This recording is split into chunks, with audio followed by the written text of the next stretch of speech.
The morning sunlight filtered through the dusty blinds of Alex's small, cluttered house. He sat at his kitchen table, staring at a half-eaten piece of toast. Something felt off. It had been happening for weeks now, little things slipping away. He'd forget where he left his phone, the names of co-workers he'd known for years, or even what day it was. But today was worse. Alex stared at his reflection in the glass of his coffee mug. He recognized the face, but only barely. His dark brown eyes were clouded with exhaustion, his stubble thicker than usual. The man staring back looked familiar but distant, like a face from an old photograph. The feeling struck him as soon as he stepped outside. It started subtly, a twinge at the back of his skull as the cool autumn air hit his face. By the time he reached his car, his hands were trembling. He looked down at his keys and frowned. Which one opens the car? Alex gritted his teeth and picked one at random. It didn't fit. He tried another and another. Panic crept in. He glanced around, but no one was watching. The street was eerily quiet, as it always was. He finally jammed the right key into the lock, but as he climbed in, a thought struck him, cold. Where am I going? He froze, the engine rumbling softly beneath him. He'd known 5 minutes ago. Groceries? Work? No, it was Saturday, wasn't it? His hands gripped the steering wheel tightly as the empty void in his mind expanded. A loud knock startled him. Alex turned sharply, his heart pounding. Mrs. Myers, his elderly neighbor, stood by the driver's window, her face tight with concern. "Alex," she said softly, "are you all right?" He rolled the window down. Yeah, I'm fine. Just a little distracted." She hesitated, her wrinkled hands gripping the top of his car door. "You should stay inside today." Her tone was strange, not quite warning, but something close to it. Alex furrowed his brow. "Why?" Mrs. Myers didn't answer. Instead, she straightened, her eyes darting toward his house. "Just trust me, it's better that way." Without another word, she shuffled back across the street, leaving Alex with a gnawing sense of unease. He couldn't shake her words. Back inside, he paced the narrow living room, feeling like an animal in a cage. His house felt suffocating, the air heavy with silence. He'd lived here for 3 years, yet the walls seemed unfamiliar, the furniture like it belonged to someone else. By evening, Alex's nerves were frayed. He climbed up to the attic, searching for something, anything that might explain what was happening to him. As he rummaged through old boxes, his hand brushed against something cold and metallic. A journal. Its leather cover was cracked with age, the name Daniel embossed faintly on the front. Alex didn't know a Daniel, yet as he flipped through the pages, the entry sent chills down his spine. It starts with forgetting little things, then faces, names, yourself. The handwriting grew erratic as the entries continued. The house keeps you safe, but only if you stay inside. If you leave, it takes pieces of you. The last entry was dated 6 months ago. It read only 2 words, too late. Alex's hands shook as he stared at the name on the cover again. Daniel. Who was he? Why was his journal in Alex's attic? And why did it feel like he'd just read his own future? The air in the attic felt colder now, the shadows darker. Alex closed the journal and clutched it to his chest, a single thought ringing in his mind. Was Mrs. Myers right? Should he stay inside? For the first time in his life, Alex was afraid to leave his own house. Alex stared at the journal in his hands, his mind swirling with questions. Daniel. The name lingered like a whisper in the dark, taunting him. He flipped through the pages again, hoping he had missed something.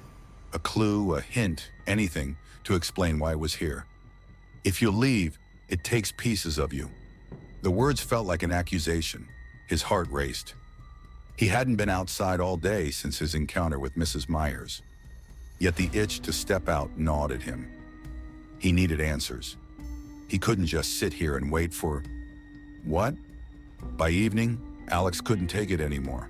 He grabbed his coat and stepped outside, the journal tucked under his arm. The air was cool and still, the streetlights casting long, flickering shadows.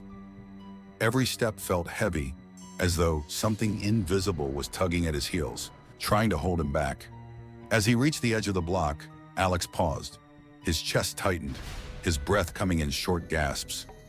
He struggled to remember why he was outside. His grip on the journal faltered. Then, he heard a voice. "Alex!" He turned to see a man jogging toward him. The man was in his late 30s, wearing a black jacket and jeans. He waved as if they were old friends. Alex squinted, racking his brain. "Hey man, it's me, Rob. You okay?" "Rob?" The name felt familiar, but Alex couldn't place it. "Oh, yeah, sorry. I'm just a little out of it." Rob grinned. "I get it. Been a rough few months, huh? I mean, after everything with..." Alex's stomach sank as Rob stopped mid-sentence, his smile fading. "With what?" Alex pressed. Rob hesitated, his face suddenly unreadable. "Never mind. You probably don't want to talk about it." "No, I do," Alex's voice cracked. "Please, just tell me." Rob stepped back, looking almost afraid. "You should go home, Alex. It's safer there." Before Alex could argue, Rob turned and walked away, disappearing into the shadows as though he'd never been there. Back inside, Alex collapsed onto his couch, the journal slipping from his grip. His mind reeled. Rob. The name was on the tip of his tongue, yet no memory came with it. And what had he meant by after everything? Alex's phone buzzed. He grabbed it with shaking hands. A text from an unknown number. "Do not trust them. Stay inside." His blood ran cold. "Them? Who?" He typed a frantic reply, but no answer came. The next morning, Alex woke to a loud knocking at the door. He opened it to find Mrs. Myers standing there, her face pale and tight. "May I come in?" she asked, her voice trembling. Alex stepped aside and she walked in, her eyes darting nervously around the room. "You left, didn't you?" He nodded. "I had to. I needed to forget," she interrupted. "That's what happens when you leave. The house keeps you anchored, but if you step outside, it takes pieces of you to feed on." Alex's stomach churned. "What do you mean it? The house?" Mrs. Myers nodded. "You're not the first, Alex, and you won't be the last. The house rewrites reality every time someone leaves. People forget you, or they remember you wrong. You forget yourself. It bends the world until you don't fit in it anymore." Alex clenched his fists. "Then why does it let us leave at all?" Her expression darkened. "Because it enjoys the game. It wants you to fight, to struggle, and when it's done with you, it erases you completely. Just like Daniel." The name hit Alex like a thunderbolt. "Daniel, who was he?" Mrs. Myers hesitated, then sighed. "He lived here before you. He tried to leave too many times. One day he didn't come back. The house erased him, but not entirely. Sometimes it leaves traces behind, like that journal you found." Alex's pulse quickened. "How do you know about the journal?" "I've seen it before," she whispered. "With every person who lived here. It's always there, warning them. But no one ever listens." That night, Alex sat in his living room staring at the journal. The words felt heavier now, more real. He couldn't trust anyone, not even himself. But one thought haunted him above all. If the house was rewriting his life, how much of it was already gone? And how much longer did he have before it erased him entirely?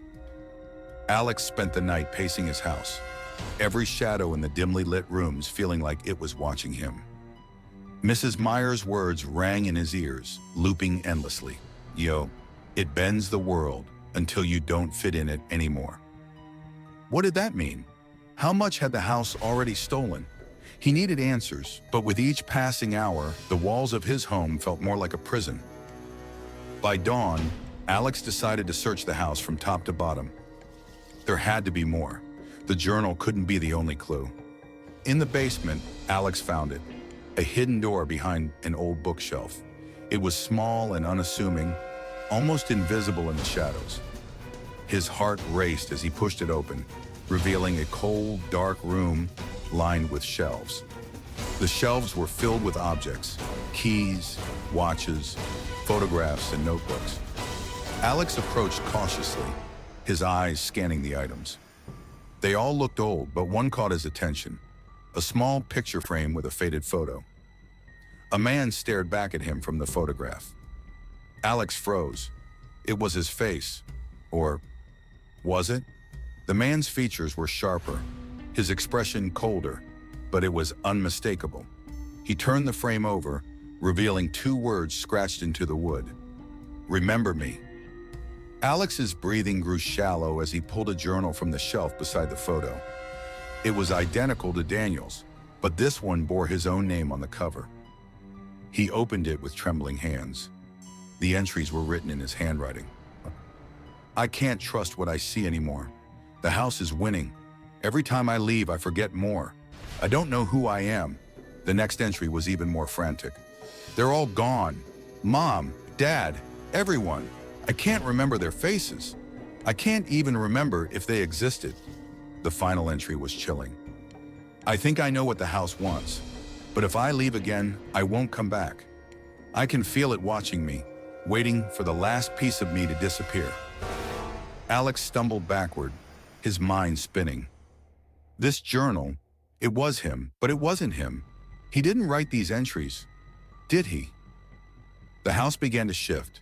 The walls groaned, the air grew colder, and the light bulbs flickered violently. Alex clutched the journal as the room seemed to stretch, pulling him toward the door. He fought against it, stumbling back into the main basement. But the house wasn't letting him go. You want me, don't you? Alex shouted, his voice echoing off the walls. You've been feeding on me this whole time. The floorboards beneath him cracked, and the walls rippled like liquid. The house seemed alive now, pulsing and groaning, as if responding to his words. With a surge of adrenaline, Alex bolted upstairs. He grabbed the journal and a marker from his desk. If the house was going to take him, he wouldn't let it erase him completely. He scrawled a message across the inside of his front door. This is not your home. Leave before it takes you. The words barely dried before the door swung open on its own. Beyond it, the street looked wrong. The houses were distorted, the sky an unnatural shade of gray. The world outside wasn't his anymore. But Alex had no choice. He couldn't stay here, not with the house pressing down on him, twisting his mind. He stepped outside. The moment his foot hit the ground, Alex's vision blurred. His memories unraveled, slipping through his grasp like sand. His name, his family, his life, all of it vanished into the void. He looked back at the house one last time. The message he'd written was gone, replaced by a single phrase etched into the wood. Do not follow him. Alex wandered into the gray world, his identity a hollow shell. Somewhere deep inside, he knew he had lost, but the house was satisfied. Its door closed behind him, waiting for its next occupant. And within its walls, another journal appeared on a dusty shelf, its cover blank, ready for the next name to be written.